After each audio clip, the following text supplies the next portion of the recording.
Ang pamilya mao gyud gitawag og the basic unit of society.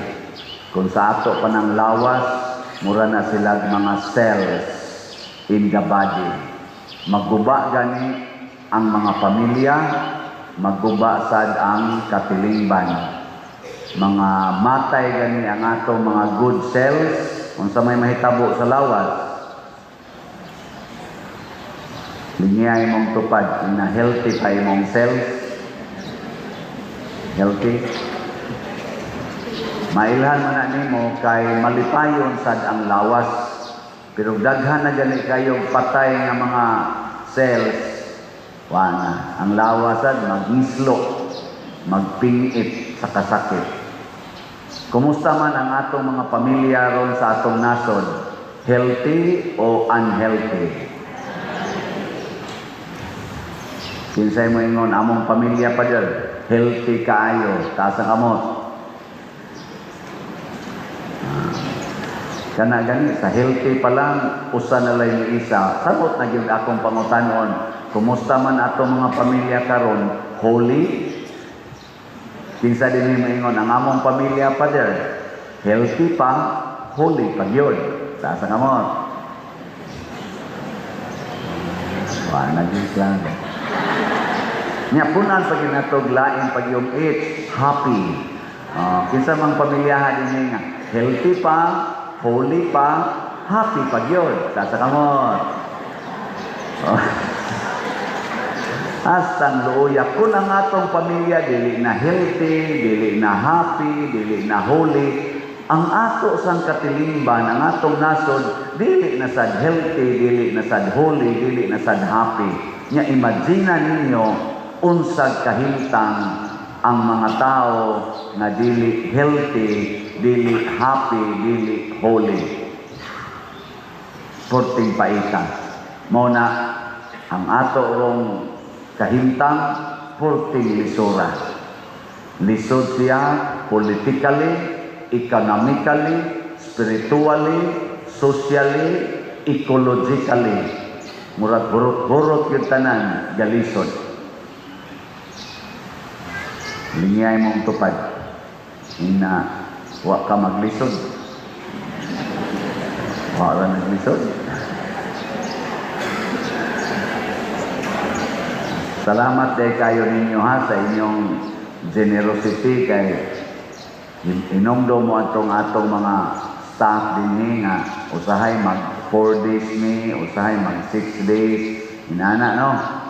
Luoy kay tanan niya karon among gikwenta-kwenta ang inyong gipang hug sa atong mga special fundraising mura makaabot-abot na tagaan o differential ang atong mga staff. So tapla nato kadto mga adlaw nga wa sila mabayari. Pakpak. Lipay kayo ato mga staff. Kuan dito pader mura dito savings nako. Murag savings pero daan sa itong hatag. Natimingan lang na ay mga generous na ito ng mga parishioners. Pero ayaw na mo pagdahong anak. Kaya sunod tuig, 3 days na lang ta. Ay, okay ra na pa doon niya. Mag-expect ya po sila. Tapla ni tapos tuig, dako-dako na ni. Oh, iwa na yung katapal.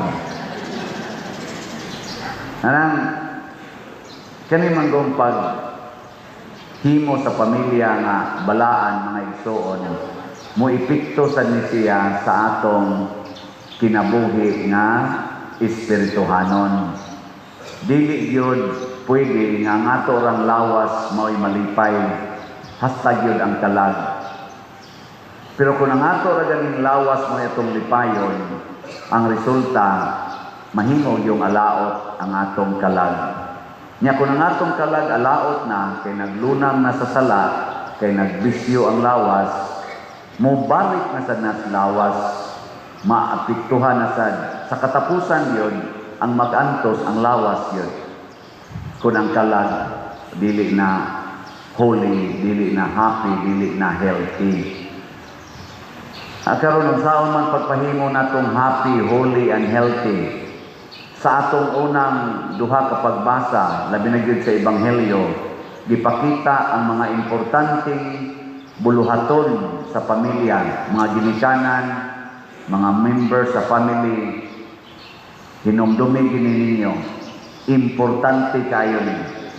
Wa gyud gihisgutan dinhi nga kwarta, wa gihisgutan dinhi nga kinahanglan mahimog yung professional sa imong mga anak, mahimog yung mga degree holders nga naa jud kay stable na house and lot, naa jud kay sakyanan, wa gyud maapil.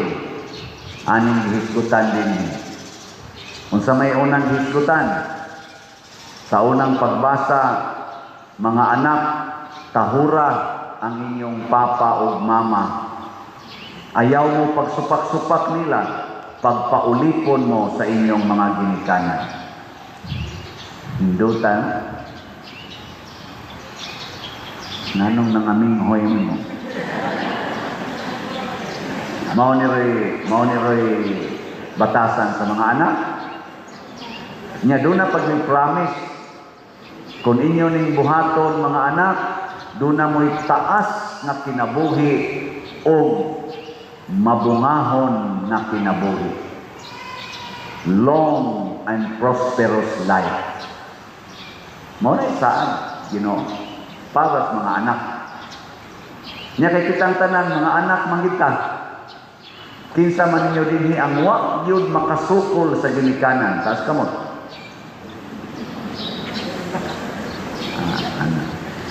Tulo na lang kamo. Kinsay wa gyud maggumbol, wa gyud magreklamo sa ilang ginikanan, taas kamot. Ano sa kabuok minsan? Tanawa.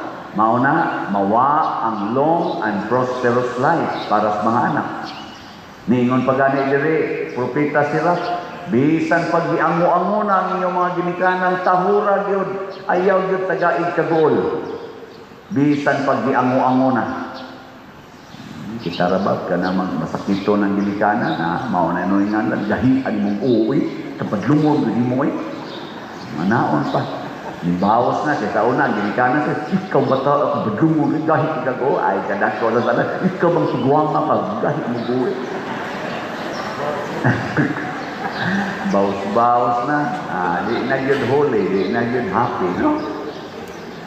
Nyaon sa pagilaing hisgutan, karig yung atong ikaduhang pagbasa, pur tindaghanas gihisgutan ni San Pablo, nga puyan, pero ang sentro, bat-bat yung San Pablo, mga asawa, sunda ang inyong bana. Ayaw yung supak-supak. O, lahi man karon ang asawa naman mo pasunod sa bana. Nabalik. So, ang asawa gina mo sunod sa bana. Mabita na inigkasal diri, tabunan ginang-o sa asawa sa bilo. Kaya pasabutan ang inigtabon bilo, dili na kamag, himog desisyon. Kaya mo sunod na kas desisyon sa imong bana. No, na ipasabot anak, dili na paarti-arti lang. Nya mga sangit pagid ang inyong pilok na sinumpayan. Dili na po ipasabot anak. Ang pasabot. Tabunin ang o ninyo kay dili na gamitonon sa pamilya kay magsunod na mo sa authority sa inyong bana. Pero ang bana sa matud pang San Pablo, higugmaa gyud ang inyong asawa og pagpakamatay mo para nila. Tato pa ang authority sa bana, dili para sa iyang kaugalingon, para sa asawa mo na ang bana gimuhatag sa aras. Moingon dayon ang bana, pasalig ni nako sa akong paghalad sa akong kaugalingon alang sa imong kaayuhan. So ang tanang desisyon sa bana para gyud kaayuhan sa asawa.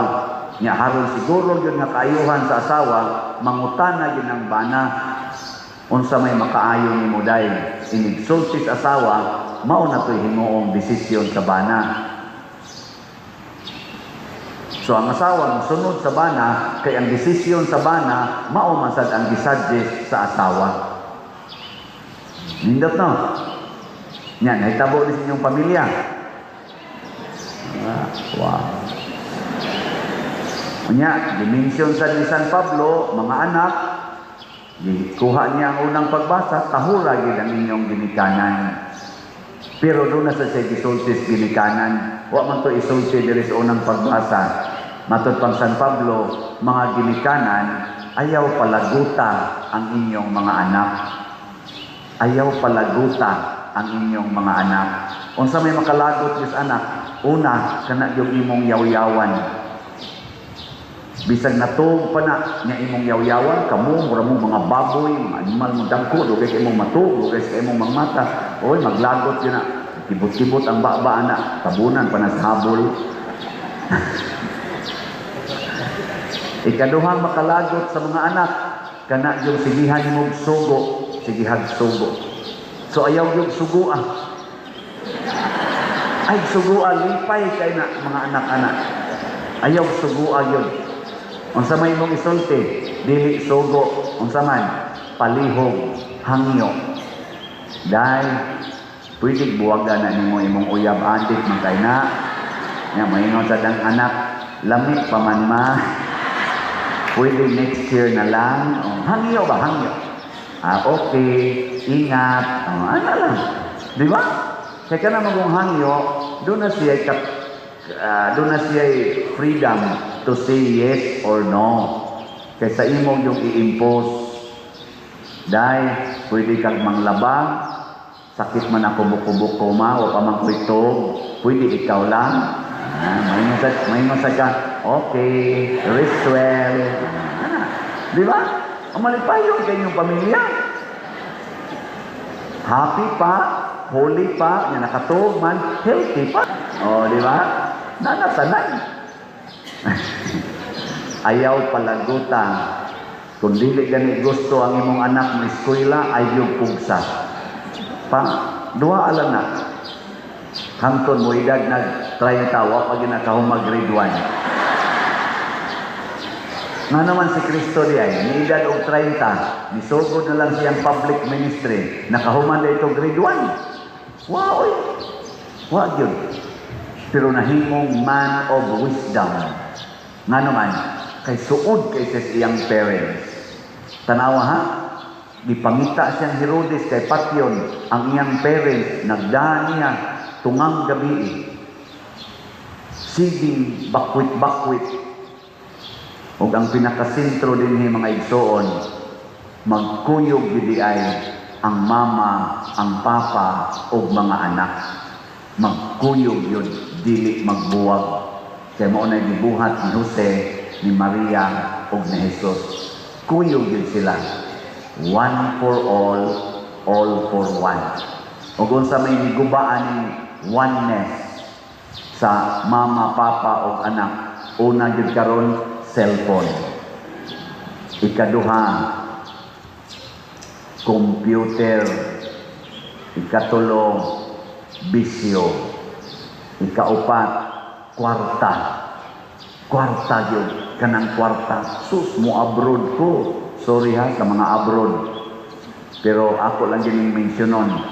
You should think about this very, very carefully.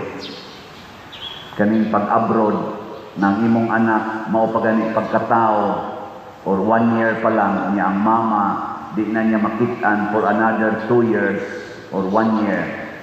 Sakit-sakit yun na sa bata. Unya ang papa sad, simbako lang, nagbisyo sad, musingit-singit sa glaing babae, korting paitan. Niya ang tuwa sa abroad, ni singit-singit sa glaing laki dito kay Diminaw, patay na yung holiness. Patay na yun ana ang happiness. No? Ug daghang nahitabuan na karon na maninoy na nindot yun, pero ubay-ubay sa yun ang damages. Ug daghang yung mga broken families tungod pagpangitag kwarta. Ang pangitaa, Ginoo. Kung naana gani Ginoo ang inyong pamilya niya, nagkuyog mong tanan sama ni Jose, kanunay nangita sa kabubuton sa Ginoo, ni kuyog rasas Maria, kuyog si Jesus, nahimog din silang Savior family, manluluwas nga pamilya, holy family. Manindog na ta, mga luwasonon.